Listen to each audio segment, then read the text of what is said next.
buried her? Yeah. Okay. All right, go ahead and turn around. Put your hands behind your back. Yeah. Turn around.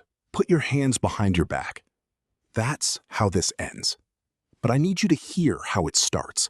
Because what happens in between is 30 minutes of body cam footage that a lot of people in law enforcement say they'll never forget. A young woman named Kaylin Blue didn't show up for work. Her friends called. No answer. They called again. Still nothing. And if you've ever had that happen with someone you love, you know exactly the feeling that starts creeping in by the third unanswered call. So her coworkers did the only thing they could. They called the police. Officers went to the home she shared with her boyfriend of nearly 5 years, a man named Philip Schwab. And here's the thing, though. Before they even knocked, they already had a reason to be worried. In the 48 hours before police showed up at that door, Schwab had posted dozens of times on Facebook. Not vague, sad posts. Dark ones. Taunting ones. Posts police say were written after Kaylin was already dead.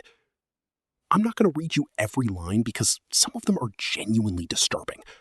But one stands out enough that I have to mention it. And these are only a couple of the dozens that he put up. Was this post. And he says she deserved quicker. He wrote that she deserved it quicker. That's the kind of detail that turns a welfare check into something else entirely. So the officers knock, and what unfolds next is almost impossible to watch without your stomach turning. Not because it's violent on camera, it isn't, but because of how calm Schwab sounds while everything falls apart around him. "Where's Kaylin at?" they ask. "I think I heard her," he says. Okay. I don't. Hold on. Where is she at? Where's Kaylin at?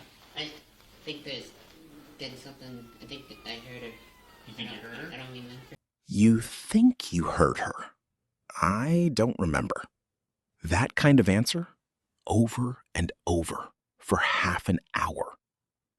Here's where it gets interesting. He tells them his shoes had dirt on them. He doesn't remember why. He mentions Kaylin might be outside. Outside. Outside. I woke up and my shoes were all mud. Your shoes were all muddy? Yeah. And you went outside, or she was wearing your shoes, or? Yeah, there's stains all over this carpet coming up. I'll follow you up. So where's Kaylin at?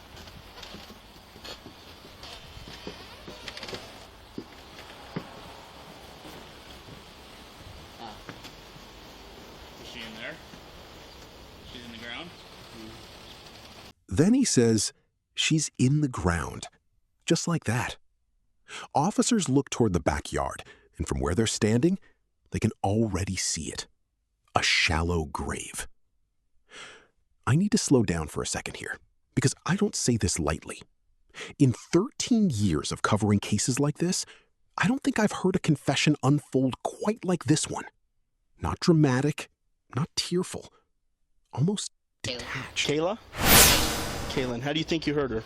And then I probably stabbed her, I think. You stabbed her, you think? Where's the knife? I don't know which one I used. There's one downstairs. There's, besides the kitchen one. The kitchen ones? Yeah. Okay. So you know which kitchen knife you used? He tells them he probably stabbed her. He's not sure which knife. He's not sure how many times, though eventually he says around 5. Okay. So you remember stabbing her. How many times did you stab her? I'm not sure. Was it 100? No. How many roughly?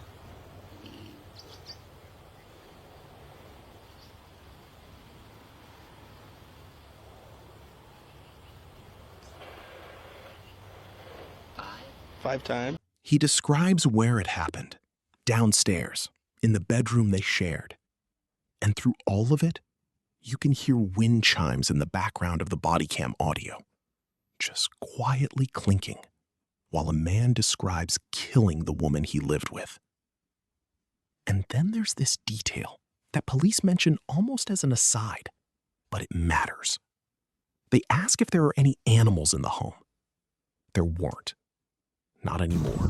There's nobody else or no animals in here? No, ma'am. Okay.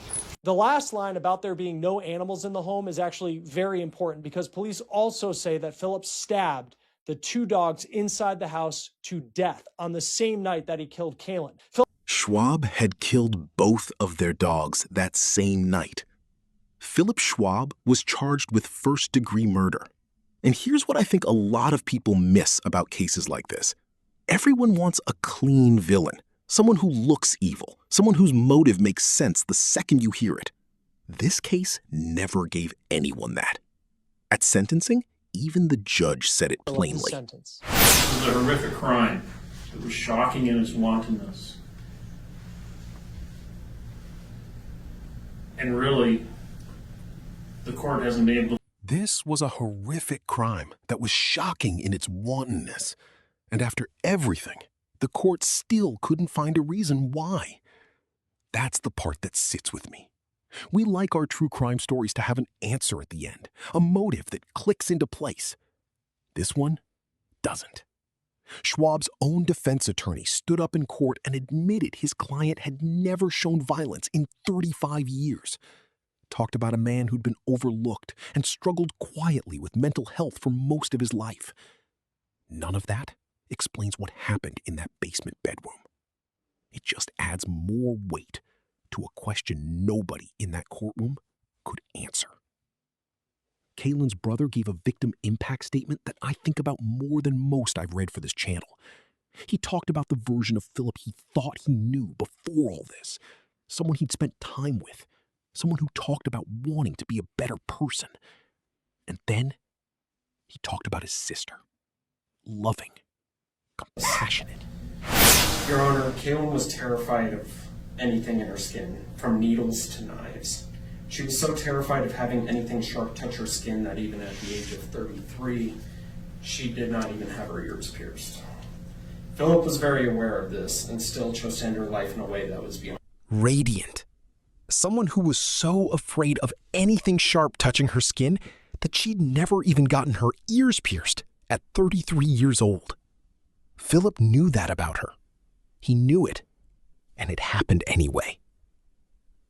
The judge sentenced him to 25 years to life. He'll be eligible for parole in 2044, when he'll be around 58 years old.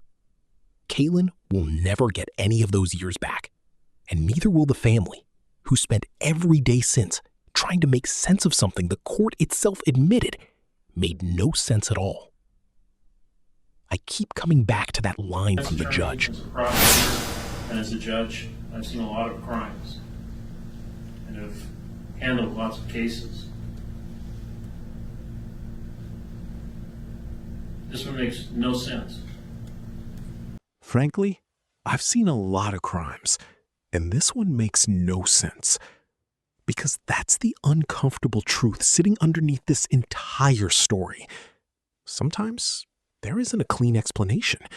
Sometimes the person closest to someone, the one who's supposed to know them best, is the one who ends their life. And no evaluation, no report, no courtroom testimony ever fully answers why. So here's what I want to know from you.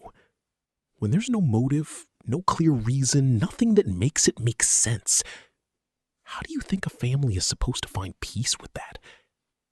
Tell me what you think in the comments. Because Kaylin's family is still asking that same question the judge asked out loud in that courtroom. And I don't think any of us have a real answer for them.